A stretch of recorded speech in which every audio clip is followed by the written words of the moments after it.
गांव में रहने वाला एक नौजवान लड़का पुरानी बुरी यादों को ना भूल पाने और एक ही चीज के बारे में बार बार सोचने की आदत से परेशान था।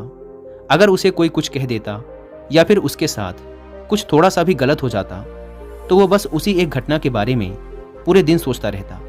वही बात उसके दिमाग में हर समय घूमती रहती। फिर वो या तो अपने साथ हुई किसी बुरी घटना के लिए अपनी किस्मत और भगवान को कोसता रहता या फिर अपने मन में उस इंसान से बदला लेने के ख्याली पुलाव बनाता रहता जिसने उसे कुछ कह दिया था या उसके साथ कुछ गलत किया था। अपनी इस ज़्यादा सोचने की आदत की वजह से ना तो लोगों के साथ उसके अच्छे रिश्ते थे और ना ही वह किसी काम को अच्छे से कर पाता था। वह हर समय तनाव व मानसिक अशांति की स्थिति में रहता।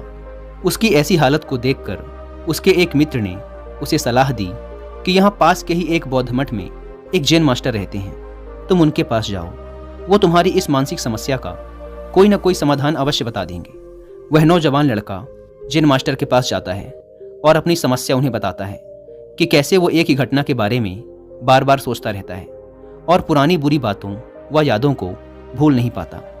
लड़के की समस्या सुनने के बाद जैन मास्टर वहाँ से उठकर मठ के अंदर चले जाते हैं। जैन मास्टर का बिना कुछ उत्तर दिए यूं उठकर चले जाना लड़के को कुछ अजीब सा लगता है, लेकिन वो फिर भी वहीं बैठा रहता है। थोड़ी देर बाद वह देखता है कि जैन मास्टर मिट्टी की गिलास में पानी भरकर उसकी तरफ चले आ रहे हैं। जैन मास्टर लड़के के पास आकर खड़े हो जाते हैं तो लड़का भी उनके सामने खड़ा हो जाता है।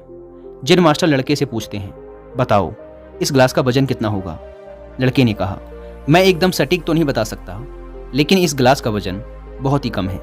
अब जैन मास्टर ने गंभीर होकर कहा, मेरा प्रश्न ये है कि अगर मैं इस गिलास को थोड़ी देर तक ऐसे ही पकड़कर खड़ा रहूं तो क्या होगा? लड़के ने कहा, कुछ भी नहीं होगा। जैन मास्टर ने फिर पूछा, अगर मैं इस गिलास को इसी तरह 1 घंटे तक पकड़ कर रखूं तो क्या होगा? आपके हाथ में दर्द होना शुरू हो जाएगा। लड़के ने कहा।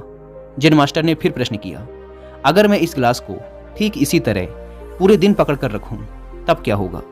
आपके हाथ में बहुत ही भयंकर दर्द होना शुरू हो जाएगा।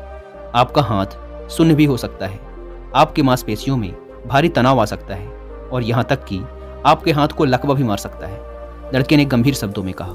जैन मास्टर ने कहा, बहुत बढ़िया, लेकिन क्या इस दौरान गिलास का वजन बदला? लड़के ने कहा, नहीं, वजन तो नहीं बढ़ा। तब भला हाथ में दर्द और मांसपेशियों में तनाव क्यों आया? जैन मास्टर ने पूछा। बहुत समय तक पकड़े रहने के कारण, लड़के ने जवाब दिया। जैन मास्टर ने फिर प्रश्न किया, अब इस दर्द से छुटकारा पाने के लिए मैं क्या करूं? गिलास को नीचे रख दीजिए। लड़के ने कहा। जैन मास्टर ने कहा, बिल्कुल सही, और जीवन की परेशानियां भी कुछ इसी तरह होती हैं। इन्हें कुछ देर तक अपने दिमाग में रखिए और लगेगा कि सब कुछ ठीक है। उनके बारे में ज़्यादा देर तक सोचिए और आपको पीड़ा होने लग जाएगी, और इन्हें और भी देर तक अपने दिमाग में रखिए, फिर ये आपको अशांत व पागल करने लग जाएंगी और आप कुछ भी नहीं कर पाएंगे। जैन मास्टर ने लड़के की तरफ इशारा करते हुए कहा, अपने जीवन की पिछली गलतियों और घटनाओं के बारे में सोचना जरूरी है, लेकिन उससे भी ज़्यादा जरूरी है उनसे सीखकर आगे बढ़ना। अगर तुम एक ही बात को पकड़कर बैठे रहते हो तो ठीक उस गिलास की तरह यह भी तुम्हारे जीवन में दर्द पैदा कर देगा। अगर तुम आज अपने अतीत को लेकर बैठे रहते हो तो ये आज भी तुम्हारे हाथ से निकल जाएगा और फिर तुम भविष्य में इसके लिए पश्चाताप करोगे। तुम अपने अतीत के लिए जैसा इंसान बनना चाहते हो या फिर जिन गलतियों के लिए पश्चाताप कर रहे हो, तो तुम आज से ही वैसा इंसान बनने का प्रयास करो और कोशिश करो कि आज तुम वैसी गलतियां ना करो जिसके लिए तुम्हें भविष्य में पछताना पड़े। इसलिए चिंता करना बंद करो और अपने आज के कर्मों पर ध्यान दो, क्योंकि चिंता व्यक्ति को उसकी चिता तक ले जाती है।